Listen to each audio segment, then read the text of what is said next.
ইরানের সর্বোচ্চ ধর্মীয় নেতা মোস্তফা খামেনিকে হত্যার হুমকি দিয়েছে ইসরায়েল। দেশটির প্রতিরক্ষা মন্ত্রী ইসরায়েল কাটজ এই হুমকি দিয়েছেন। তিনি বলেন, মোস্তফা খামেনিকে হত্যার জন্য চিহ্নিত করে রেখেছে ইসরায়েল। তার এই মন্তব্যের পর ক্ষুব্ধ প্রতিক্রিয়া দেখিয়েছে ইরান। ইরানের সর্বোচ্চ নেতা মোস্তফা খামেনিকে হত্যার হুমকির ঘটনায় জাতিসংঘে আনুষ্ঠানিক অভিযোগ দায়ের করেছে তেহরান। জাতিসংঘে নিযুক্ত ইরানের রাষ্ট্রদূত আমির সাইদ ইরাভানি ইসরায়েলের বিরুদ্ধে আনুষ্ঠানিক অভিযোগ দিয়েছেন। তিনি জাতিসংঘ মহাসচিব আন্তোনিও গুতেরেস, নিরাপত্তা পরিষদ এবং সাধারণ পরিষদের কাছে পাঠানো এক চিঠিতে এই হুমকিকে পরিকল্পিত রাশীয় সন্ত্রাসবাদের অংশ হিসেবে উল্লেখ করেছেন।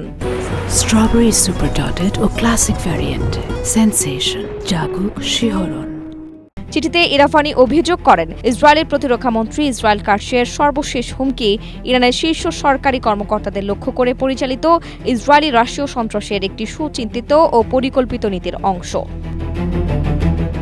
এদিকে ইরানের পররাষ্ট্রমন্ত্রী আব্বাস আরাকচি ইসরায়েলি নেতাদেরকে যুক্তরাষ্ট্রের পোষা প্রাণী হিসেবে অভিহিত করেছেন। তিনি বলেন, ট্রাম্প কথা দিয়েছেন ইসরায়েলে থাকা তার পোষা প্রাণীদের মুখ বন্ধ রাখবেন, কিন্তু তিনি যদি এতে ব্যর্থ হন এবং ইসরায়েলিরা তাদের মনিব ট্রাম্পের কথা না শোনে, তাহলে ইরান ইসরায়েলকে কঠিন শিক্ষা দেবে। ইরানের পররাষ্ট্রমন্ত্রী আরও বলেন, ইসলামাবাদ সমঝোতা স্মারকের ধারাগুলো স্বচ্ছ কাচের মতো পরিষ্কার। এই চুক্তিতে কি কি শর্ত রয়েছে তা দেখতে সবার জন্য উন্মুক্ত রাখা হয়েছে। ট্রাম্প তার পোষা প্রাণীদের মুখ বন্ধ রাখার ব্যাপারে প্রতিশ্রুতি দিয়েছেন। যদি তারা তাদের মনিবের কথা না শোনে, তাহলে ইরান তাদের শিক্ষা দিয়েই ছাড়বে। ইরানের নেতৃবৃন্দের ওপর ইসরায়েল কোনো ধরনের হুমকি তৈরি করলে তাৎক্ষণিক ও শক্তিশালী প্রতিক্রিয়া দেখানো হবে বলেও হুমকি দিয়েছেন আরাকচি।